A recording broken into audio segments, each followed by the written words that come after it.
They spoke straight to the point. I was the youngest of seven, so she had a lot of things in her hand. So she would say, you do well, that's good for you. You do poorly, I'll just get you out of school. And her famous threat was that I'll put you to work. And those days they used to talk about polishing shoes on the road. One other thing she told me was that I'm never going to come to school for anything. Certainly not if the teachers call me if you have done some musty in school. She kept to her word and she never attended or never came to school for anything at all, including all the years that I won awards.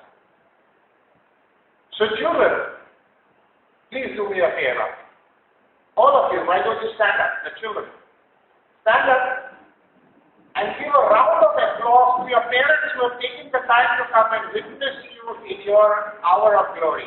Give them a standing ovation.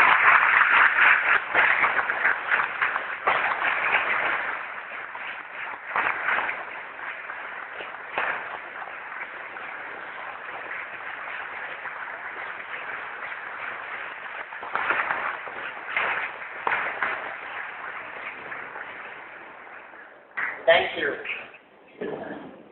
Also, go home tonight, hug your parents, and say a big thank you.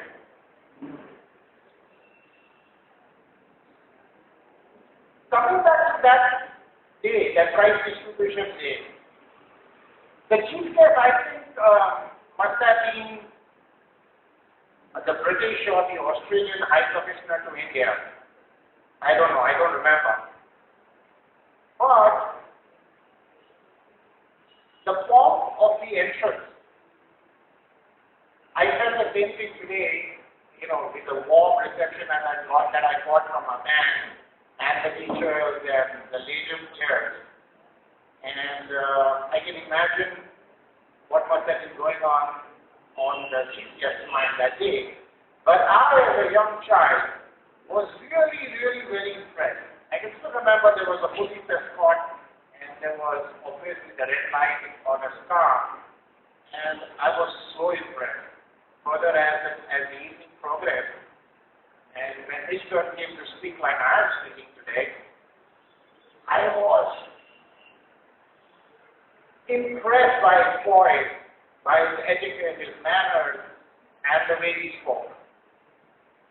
And somewhere down the line, it etched in my mind, gave me a resolve that I should someday represent my country. I had very humble beginnings, but due to the dedication of the teachers, and most of it was their persistence and their patience, the tradition of the school, it's too short an evening to talk on the tradition of the school. We can see it even today. The way the school encouraged us and nurtured all our talent, whether it was an education competition, days like this, on the sports day, they really helped me achieve my resolve, what I had done very early in my life. This is no time to be humble. So please, bear with me.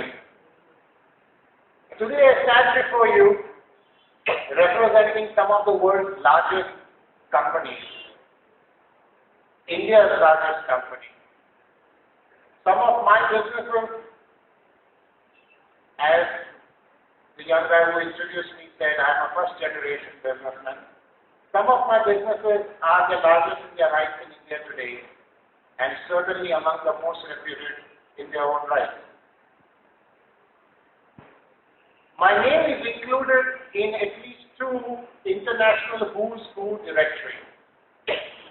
Indulge me, I said this is no time to be humble. I have been invited and presented my thoughts and my papers in several international gatherings, including the World Economic Forum. My wife and I have been present with the President of India, the Prime Minister of India, on several international occasions and banquets.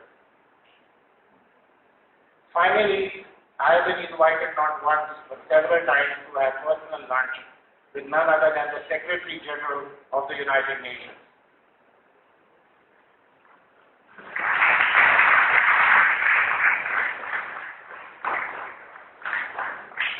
What's the moral of the story?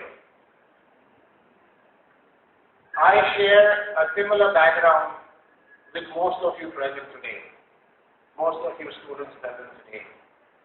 If I could succeed, I'm sure you too can. Keep that in mind, bear in mind.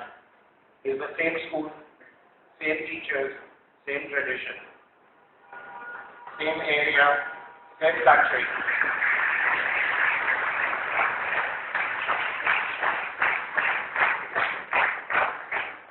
I hope my presence and this story of mine this evening, and with the blessings of your parents, the guidance of your teachers, and the tradition of the school, will propel each and every one of you to succeed in whatever you decide you want to achieve. Thank you, school. Thank you, teachers. Thank you, everybody. Good evening.